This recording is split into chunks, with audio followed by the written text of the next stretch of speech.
사실 경영자로서 되게 힘들었던 것 같아요. 워낙 큰 사건이었기 때문에. 2020년 3월 한국을 떠들썩하게 한 이 사건. 그냥 만나면 인사가 그냥 괜찮아 이런 거로 시작해서 지금 그 회사에 있어야 될 이유가 있냐, 그냥 그만두고 쉬어라. 하나의 사건에 몰린 수많은 시선들.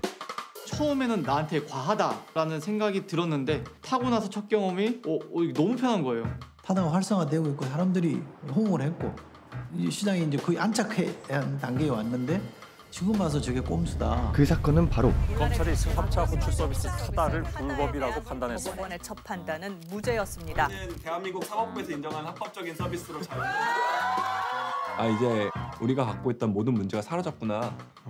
그런데 설마 이렇게 법을 뜯어 고치면서까지 이거를 불법으로 만들 거라고는 정말. 타다 금지법 가열됐음을 선포합니다. 타다 베이직이 결국 영업을 중단했습니다. 역사 속으로 사라진 타다. 이런 상황에서 누가 어떤 새로운 아이디어를 갖고서 시장에 내던지게 됐을 때 사람들은 그거를 이제 혁신이라고 인정을 해줄 것이냐, 아니면은 또 무리한 도전을 한다고 손가락질을 할 것이냐. 이렇게 타다는 도전을 멈추게 될까요? 이 시장의 신입이다, 우리가 꼴등이다라는 마음으로 새롭게 시작을 했으면 좋겠고요. 서버에서는 3분마다 폴링 알아서 하라라는 식으로 짜긴 했는데 다 지우고 입력하기를 누르면은 얘기를 미리 해야 될 거 아니에요? 일주일이면 좀 짧을 것 같은데. 뇌가 방전돼서 그럼에도 불구하고 멈추지 않는 젊은 혁신가들의 이야기. 빨리 공유를 해주세요. 아이고 좁다. 대한민국 한 스타트업 회사에서 써내려간 6개월 동안의 일기. 10월 14일 개봉한 타다, 대한민국 스타트업의 초장입니다.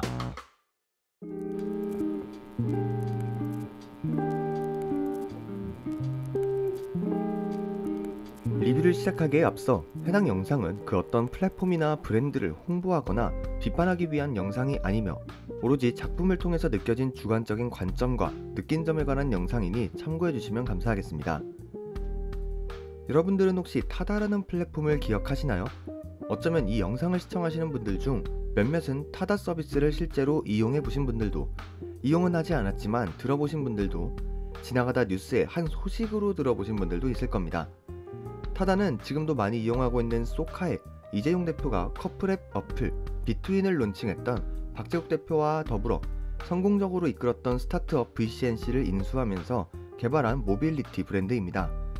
택시와 비슷한 렌터카 기반의 서비스이지만 널찍한 카니발 차량을 이용하여 와이파이와 충전기, 공기청정기와 넓은 좌석, 운전기사의 서비스를 최우선으로 내세우면서 시장에 나타난 타다는 일반 운송업에 비해서 높은 가격이 책정되었음에도 불구하고 2018년 10월에 서비스가 시작되어 2020년 기준 회원수 170만 명, 차량 1,500대 규모로 급성장을 할 정도로 시장에서의 수요가 보장되었던 스타트업이었죠. 좋은 서비스와 고객들의 만족도는 기존의 경쟁 서비스보다 높은 가격일지라도 손님들의 재사용으로 이어졌고, 이는 제공자와 수요자 모두가 만족하는 하나의 성공적인 아이템이었습니다.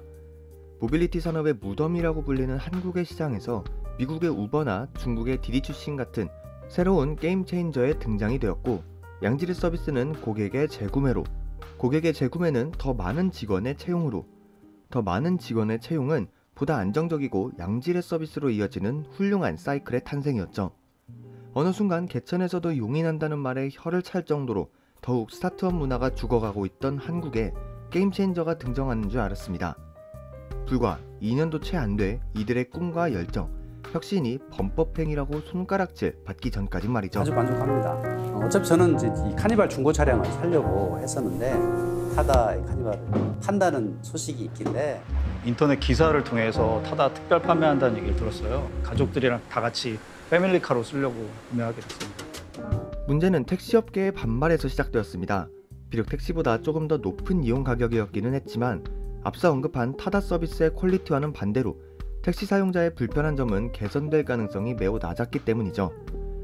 비록 모든 택시와 기사님들이 그렇다고 말할 수는 없지만 난폭 운전이나 욕설, 깔끔하지 않은 좌석이나 좁은 내부, 가끔은 조용히 혼자 이동하고 싶은 손님들에게 계속해서 말을 거는 기사님들이나 승차 거부 사태 등등, 이를 계산하면서 나타난 타다 서비스는 택시업계의 눈엣가시였고, 자연스레 반대급부로 자란 타다를 저지하기 위해 택시업계는 연합하기 시작했습니다.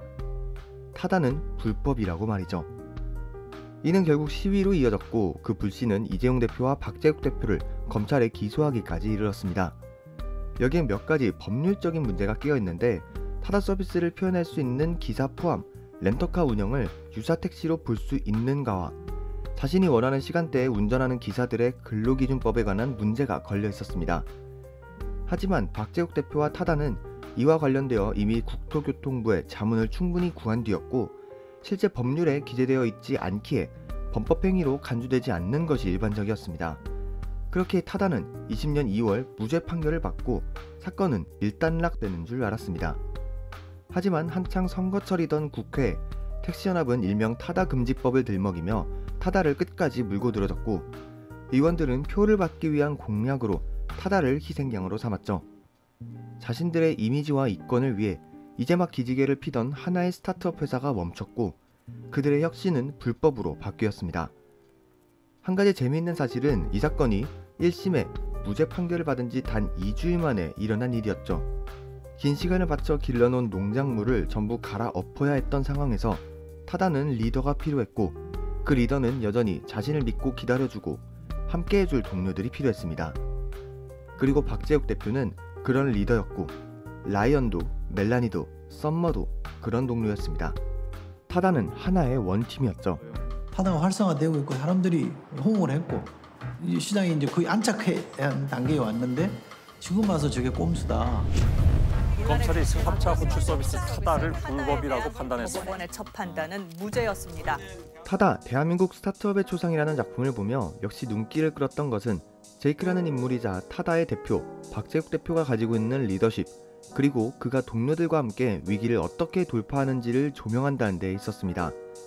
제목에 떡하니 브랜드의 이름을 박아놓고선 그 기업이나 서비스에 대한 홍보를 하는 것이 아닌 굉장히 이타적이고 열정적인 수평구조의 기업 문화, 대표부터 팀의 직원까지 자유로운 의견을 제시하고 의논할 수 있는 열린 문화, 그리고 박재욱 대표가 만들어내는 자신의 회사에 대한 자부심을 갖게 하는 방법까지.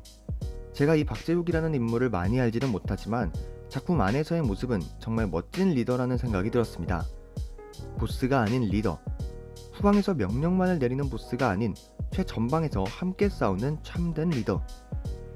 참 멋지고 부럽다는 생각이 들었습니다. 영어 이름을 써가며 누구누구 대리님, 누구누구 주임님, 누구누구 팀장님이 아닌 제이크, 라이언, 멜로니, 썸머 등 영어 이름을 불러가며 서로 소통하는 방법은 꽤나 낯설 수도 있지만 직책을 부르지 않는 것만으로도 회사의 분위기는 한층 부드러워지고 조금 더 개방될 수 있죠.